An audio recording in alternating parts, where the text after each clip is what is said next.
right, we're live. Alabama has lost in the Final Four. Their season is over. 86-72 to UConn, a team that is a complete machine. Complete machine.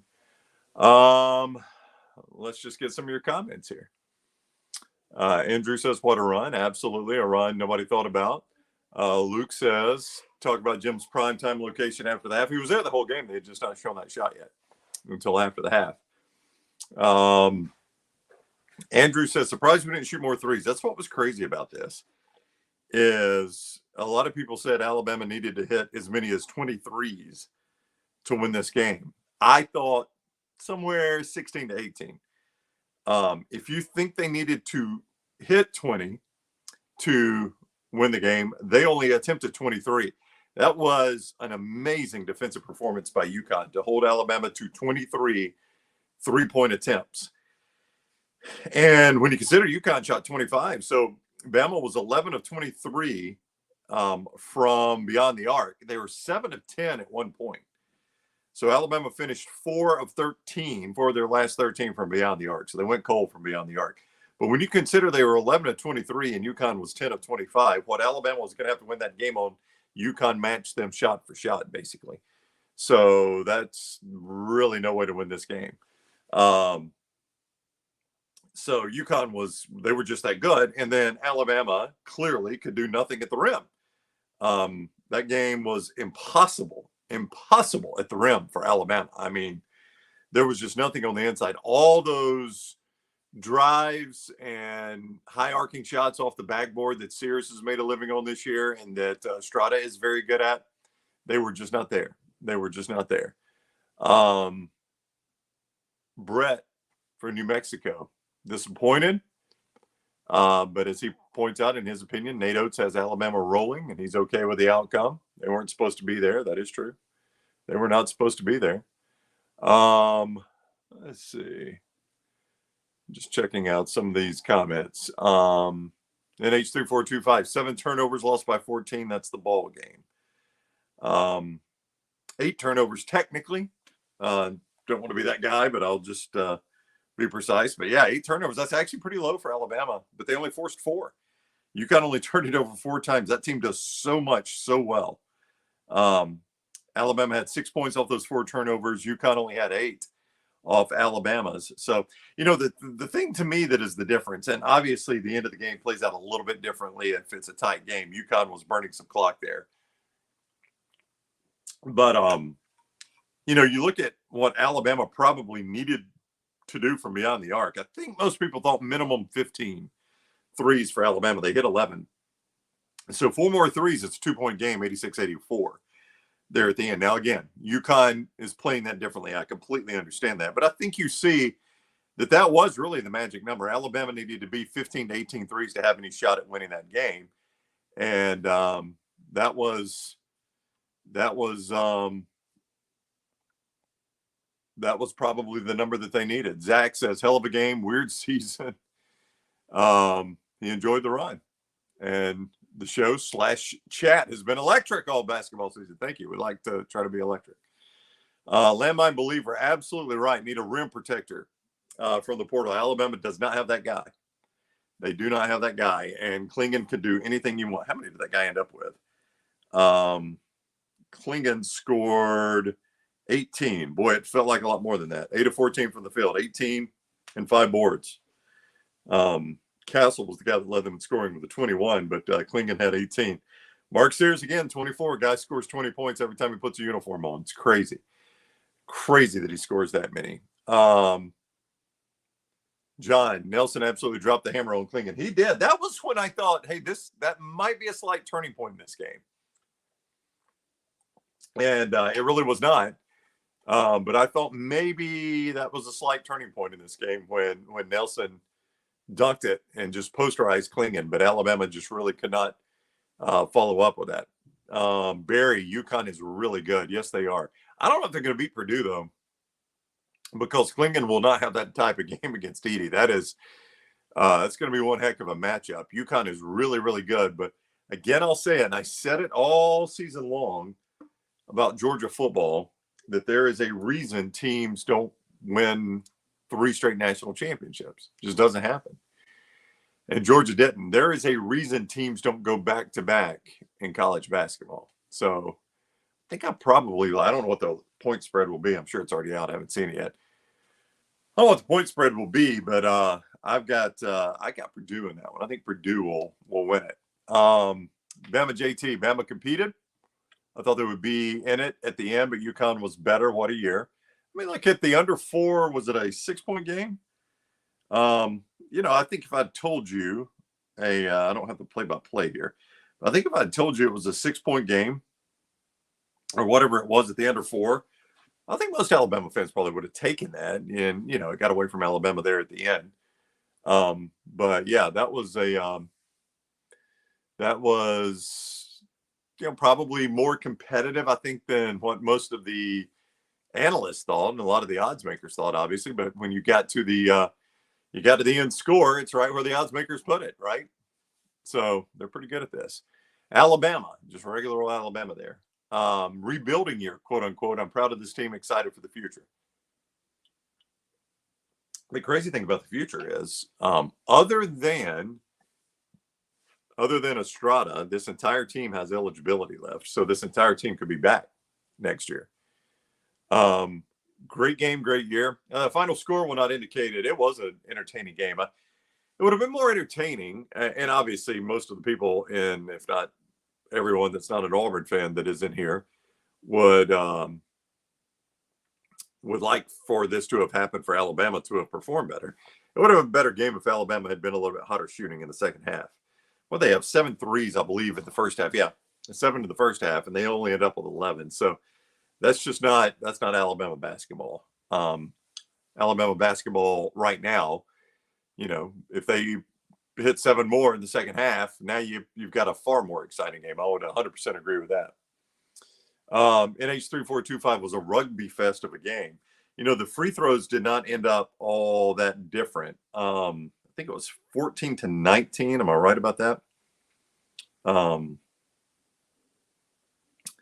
14 of 18 UConn. So it was 18-11. My apologies. 9 of 11 for Alabama. So not that many free throws for as much contact as was in that game.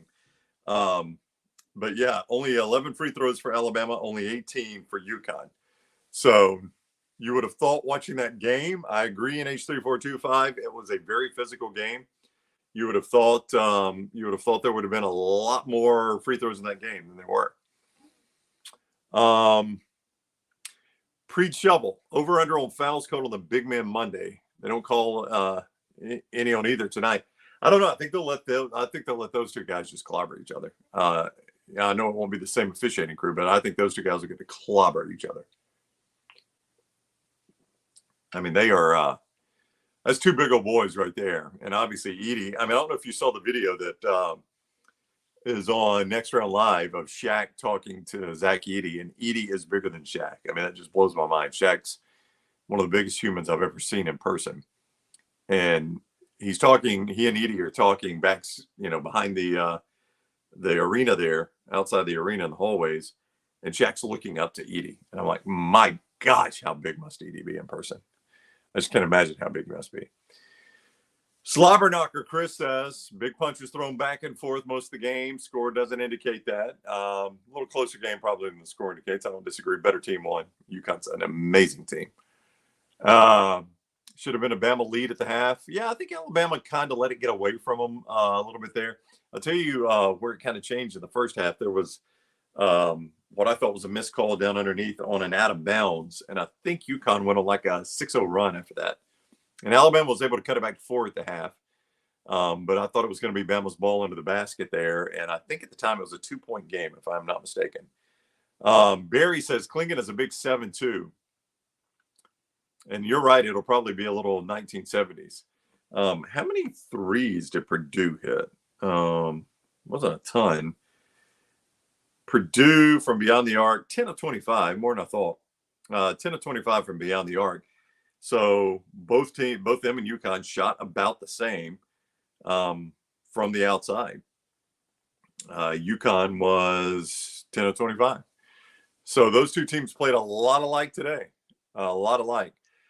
Deborah, proud of the team considering how the regular season ended. I think a lot of people, the way that regular season ended, and then ending with the way Alabama played against Florida in Nashville, I don't think there were a lot of people that were predicting Final Four at that point. So, yeah, to be in the Final Four, pretty remarkable by this team. Do not forget MyBookie.ag, code next round. MyBookie.ag, code next round. They bring you the game. Bet anything, anytime, anywhere with MyBookie.ag, code next round. MyBookie.ag, code next round. They will have the Monday Night National Championship game. If you want to play that, you can play it right there at MyBookie.ag. If I see a point spread, by the time we get off, I'll let you know. But you could have played either of those games today, the favorites winning both those games, or anything. Bet anything, anytime, anywhere. MyBookie.ag, code next round.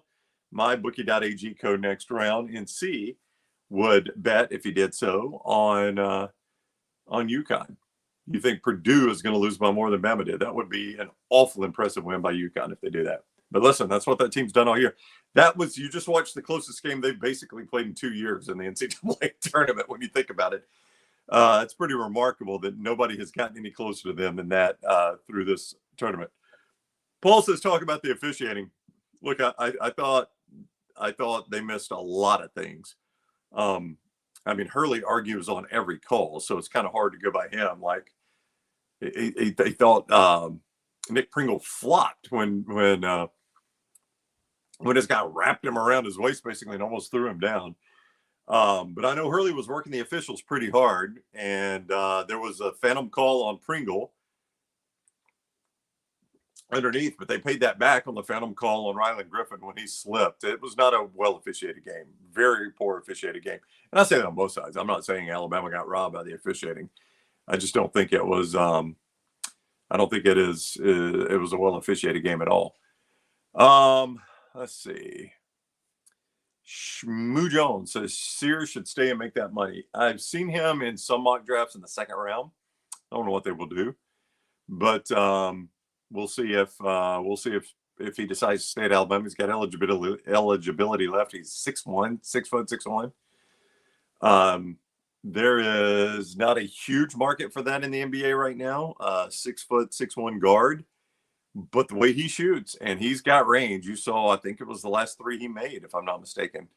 The range he's got, and you saw that all year, especially in that Clemson game. Chilled out. We got away from our strength midway through the first half. I will say that there was a time in the half. So 10-minute mark, halfway through the first half, Alabama was on pace for 92. So they were dictating the pace at that point. That's when they were hitting threes and dictating the pace.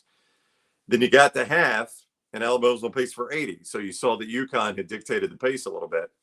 And then when they started the second half in the first, up to the under 16 and then the under 12, you could see UConn dictating the pace. And Alabama went cold from outside. So when Alabama's not hitting threes, it's going to be difficult for them to dictate pace. Michael asked me, does Diet Coke at 10 o'clock ever keep me awake? Not at all. I'll be right to sleep as soon as the show's over. Caffeine just does not have that impact on me. I don't know why. I could drink Diet Coke and go right to bed, which is good because I love Diet Coke. So I'm glad I can drink it and go right to bed. Deborah says Purdue will beat UConn. I agree with her. David says very competitive game. Could have been a little more competitive. But it was a good game. Taylor, Corn, checking in. They're waiting to go to the locker room there. A little tea. And Dunaway says, hashtag pray for Dunaway. NC does not think Purdue will hang with UConn. Will says, Bama went ice cold from 3 in the second half. No doubt about it. Chuck said they needed at least 15. I made that point a moment ago. Now, again, at the end of the game, UConn was slowing it down and burning a little bit of clock. But Alabama, if you wanted to play that game, 11 of 23 from beyond the arc. If you give them 15 made threes, that's obviously 12 more points. It's a 2-point game. So I think 15 got you in the window. Now, again, I don't think UConn would have only scored 86 if Alabama still had their foot on the pedal. Alabama was going to have to score into the mid-90s to win that game. But I think, I thought 15 to 18 threes, you give Alabama 18 threes, they're knocking on the door 90 right there. So I think that was the number Alabama really needed. So they ended up with 11, give them 7 more. It's 21 more points. Got 93 right there. I think that would have been enough to win the game. Robin says, Edey is not good. He is just tall. I think he's college good. I don't know that he's NBA good because he just doesn't shoot from outside. A guy of his size has got to shoot from outside to play in the NBA. Jim asks, which of the players will enter the draft and what teams will draft him? Sears is the only one, maybe. I think Jaron Stevenson, if he had a big game like he did against Clemson, and then Alabama maybe played in the championship game and he had another one, he might shoot up draft boards. That guy is still supposed to be in high school, though. So he would almost essentially age-wise be a one and done. So I don't think him. I think Sears obviously could get drafted. I'm not sure who else will. Let me go check on. I'm not sure if they've been in the locker room yet or not. Have you been in the locker room yet, Dunn, or are you guys waiting to go in? We're waiting. A little extended time. Losing coach goes last second. So Hurley's up there right now, or about to head that way. So we're just down the hallway from going into the locker room.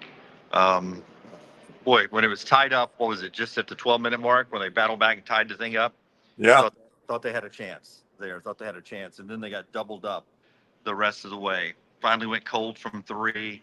Thought Alabama took it into Klingon a lot. They were playing, at him a lot. It just seemed really, really interesting.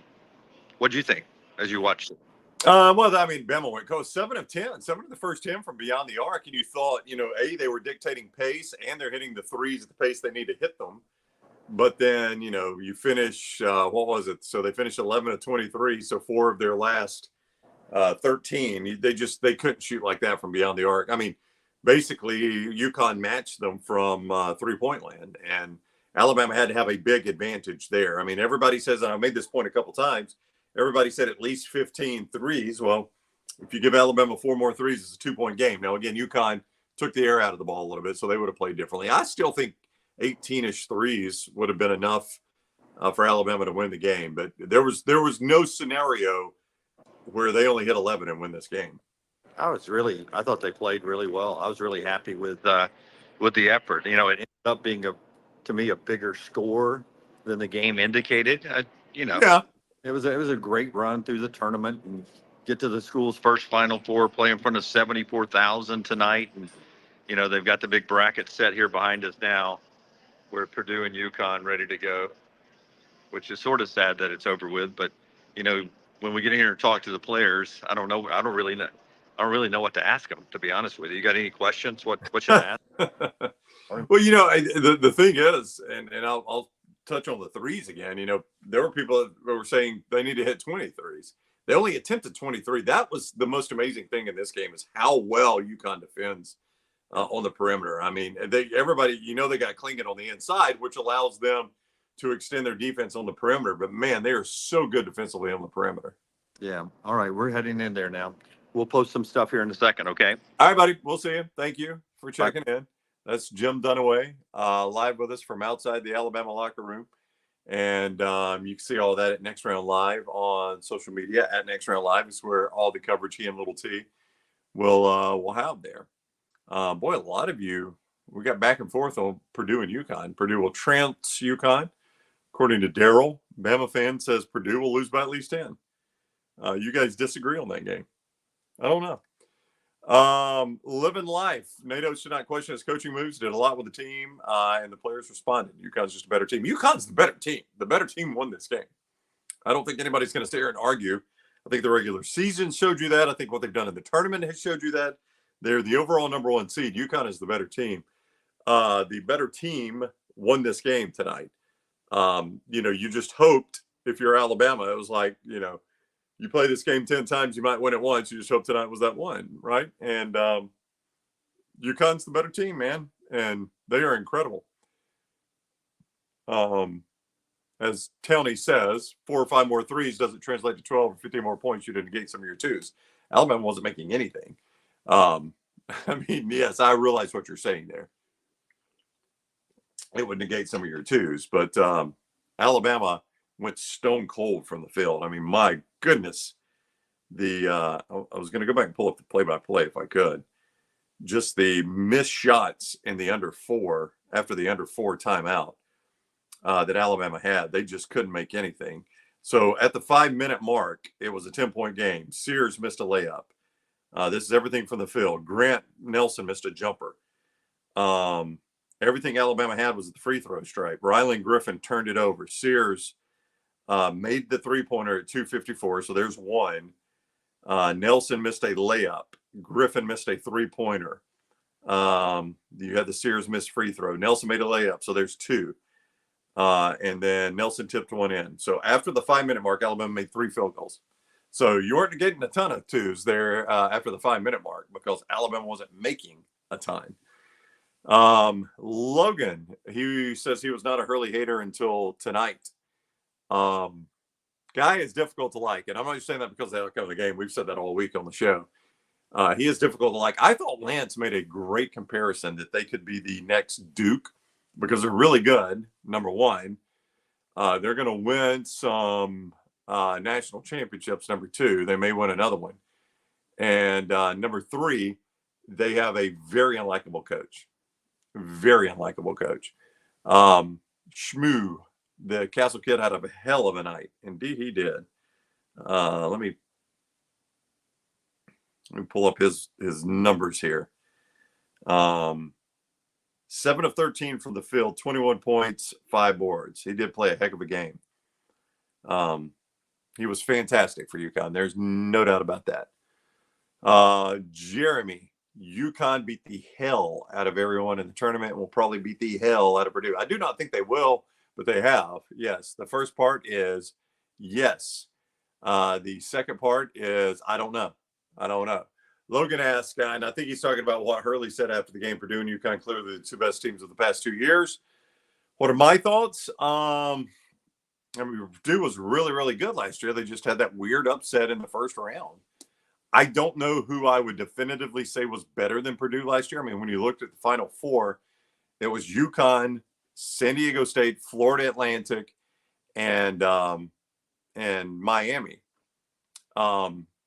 Were any of those teams definitively better than Purdue? No. Alabama was the overall number 1 seed. Were they definitively better than Purdue? I don't think so. I also don't know that you could say 100% that those are the 2 best teams. Maybe Houston, Blake says. Sorry, I hit the wrong one. Blake says maybe Houston. Yeah, maybe. But Houston just consistently can't perform in this tournament. Yeah, GW, and I know a lot of people got upset with Hurley after the game, saying they decided to put they decided to guard him soft, basically talking about Klingon. I don't know how Alabama could guard him. I mean, they don't have anybody that could play with him. He's just that good, man. And Alabama doesn't have the height to stick with him. So, I don't know what Alabama was going to do other than bomb a bunch of threes. Drew, Alabama underperformed last year. That team would have a better shot at winning. I guess he means like if you had a Brandon Miller. Maybe so. As Bobby says, Houston just has some games, so their offense is non-existent. He's absolutely right about that. They just, and I know they had the injury to their best player, but boy, they do. They have a lot of games where they just disappear on offense. Their defense is so good, but they disappear on offense. Logan points out Bediako. I don't know, he'd have been another body on the inside. There's no doubt. Jeff says in 3 of the last 4 years, Bama lost in the tournament to a Final Four better team. UCLA, San Diego State, and Purdue. And UConn. That's true. Everybody they've lost to. UCLA went to the Final Four. San Diego State went to the national championship game. UConn went to the national championship game. That is a great point. Let's see. I was going to dig back here a little bit. When we were talking to Dunaway, I saw a bunch of guys jump by here. Let me dig back before we wrap things up. Give me 1 second here. Give me 1 second, please, as I dig back through all these comments. Man, a lot of you guys, it was so back and forth on this UConn Purdue. Living life, UConn's going to load the wagon and take down Purdue. Paul asked a good question. What are expectations now for Bama now that they finally made it to the Final Four? Well, the expectation is you get back. I mean, that's just the way it works.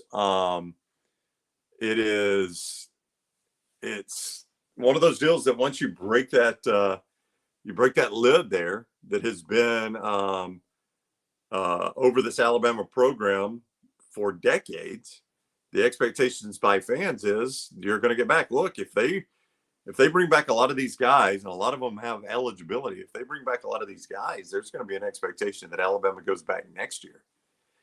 And I don't, you know, I think a lot of people, you know, when the preseason rankings come out, depending on who sticks around, Alabama's bringing in some good young players as well. But depending on who sticks around, this is going to be a preseason top 10 team, I would think. That's exactly what Blake's saying right now. If Sears comes back, I think it should be a preseason top 10 team. I would agree completely. You got Nate Oates back. The only guy you won't have potentially is Estrada. So, you know, I think the expectation next year for Alabama is to compete for a 1 seed, to compete for a Final Four. Now, look, you've got an entire history of your program that hasn't been there. So to think you're going to go back-to-back years probably is a bit overambitious. But I do think this is going to be a very, very good team next year that, again, has shown that you are capable of doing this, right? I mean, that's what you would want. But you saw it with Auburn. They got to the Final Four. I thought, okay, that team, you know, Bruce Pearl has a team now that is going to consistently challenge for the Final Four. They haven't even really come close to challenging for the Final Four since then. It just shows you it's hard to do. And Tennessee's had some really good teams recently. They can't even get to the Final Four. So, I mean, it's Kentucky signs great class after great class. They can't get to the Final Four. So, I mean, it is hard to do, man. It is hard to do. And the SEC is only getting tougher. You're adding Oklahoma and Texas. I think Todd Golden has Florida on the ascension. I don't think, you know, Tennessee and Auburn and Alabama are going anywhere at all. I think those are still going to be, that's your top teams over the last 5 or 6 years. I think they'll still be the top teams. So it's going to be a difficult conference. That's the beauty about the NCAA tournament, though. It was a difficult conference this year. Alabama finished tied for second in that conference, got a 4 seed, and still made the Final Four. And that's the beauty of it. I mean, you play in tough conferences. The Big 12 was thought to be the best conference in the country by a lot of people. They didn't even have a team in the Elite Eight. The Big East was really good. They get 3 teams in, but you see one of them is about to play for the national championship. So, as Landmine Believer says, the Final Four seal has been broken, and you hope that means more soon. As Bama JT says, Bama's got the number 4 class coming in. So some good recruiting there.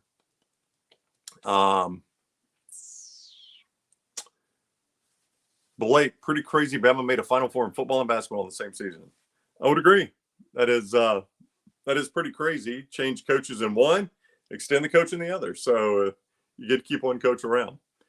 All right, that's going to do it for Alabama basketball this year. Wild run to end the season. To play the way they did in the NCAA tournament and win the season is insane. And go to the Final Four for the first time in school history.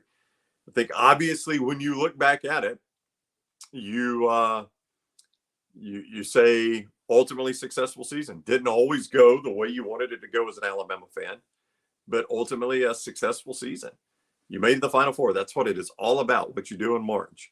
And in March, Alabama played their best basketball, and you hope Nate Oates can figure out a way to do that on a consistent basis. He's Sweet 16, and Final Four in 3 of his 4 NCAA tournament appearances. So a historic year for Alabama basketball. MyBookie.ag has brought us all the coverage.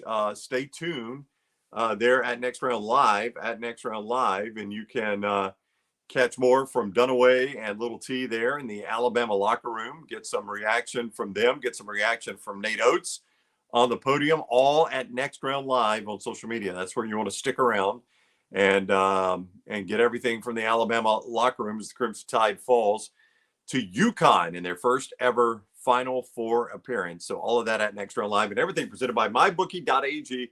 Code Next Round when you sign on at MyBookie.ag. Get that sign-on bonus. Win once with it. It is yours and yours forever. Bet anything, anytime, anywhere. MyBookie.ag. Code Next Round.